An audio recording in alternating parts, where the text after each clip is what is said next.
ఈ రోజు మా చెల్లికైతే 10th క్లాస్ ఎగ్జామ్స్ అయితే స్టార్ట్ అయిపోయినాయండి. Public exams.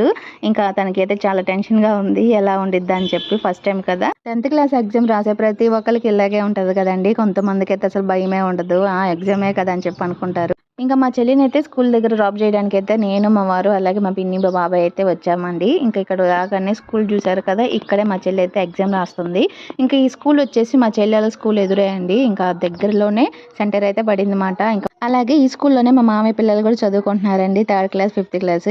ఇంకా మా చెల్లి ఎగ్జామ్ రాయడానికి వాళ్ళ స్కూల్ ఎదురే కాబట్టి చాలా చక్కగా మళ్ళీ స్కూల్కి వచ్చినట్టు ఎగ్జామ్ రాసి ఇంటికైతే రావచ్చు. 10th పబ్లిక్ రాస్తున్న ప్రతి ఒక్కరికి కూడా ఆల్ ద బెస్ట్ అండి. అలాగే మీకు 10th పబ్లిక్లో మీకు ఇష్టమైన సబ్జెక్ట్ ఏదైనా ఉంటే నాకు కామెంట్ చేయండి. నాకైతే ఇక్కడికి వచ్చినప్పుడు నా 10th క్లాస్ పబ్లిక్ అయితే నాకు గుర్తొచ్చిందండి. నేను ఎక్కువగా 10th పబ్లిక్లో ఇష్టంగా రాసింది ఏదైనా ఉంటే కనుక సబ్జెక్ట్స్ సైన్స్, సోషల్ అండి. చాలా ఇష్టంగా రాసేదాన్ని అసలు. అలాగే మ్యాథ్స్ ఇవన్నీ అయితే కొంచెం కష్టమే కానీ ఇవన్నీ అయితే చాలా ఇష్టంగా రాసేదాన్ని. అలాగే స్కూల్లో కూడా వాటి మీద ఎక్కువ చదవడం అలా ఉండేది. ఎందుకంటే చాలా ఇష్టం నాకు సైన్స్ అను సోషల్. ఇంకా మా చెల్లికి వచ్చేసి అన్నీ బాగానే చదివిద్ది కానీ టెన్షన్ ఎక్కువ పడిద్ది అన్నమాట. ఎలా రాయాలి ఏమంటారా అని చెప్పి భయపడుతుంది. ఇంకా ఏం భయపడబాక కొంచెం ధైర్యం చెప్పి మేమైతే పంపించాము.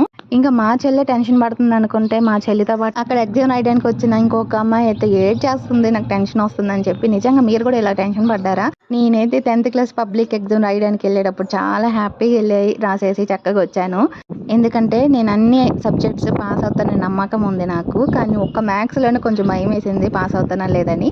కానీ అన్నీ బాగానే పాస్ అయిపోయానండి. ఇంకా ఇప్పుడైతే మా చెల్లి వాళ్ళకి రూమ్స్ చూసుకోమని లోపలికి అయితే పంపించారు కానీ ఇంకా ఎలా అయితే చేయట్లేదు పేరెంట్స్ని. ఇంక ఇప్పుడైతే మా చెల్లి ఎగ్జామ్ రాస్తుంది కదండి, ఇంకా పేరెంట్స్ అందరిని పంపించేస్తున్నారు. ఇంకా మేమైతే ఇంటికి వచ్చేసాం. అలాగే నా 10th క్లాస్ బ్యాచ్ వచ్చేసి 2014-15 బ్యాచ్ అండి నా 10th పబ్లిక్. ఇంకా మీలో ఎంతమంది ఆ సంవత్సరంలో ఎగ్జామ్ రాసిన వాళ్ళు ఉంటే కామెంట్ చేయండి.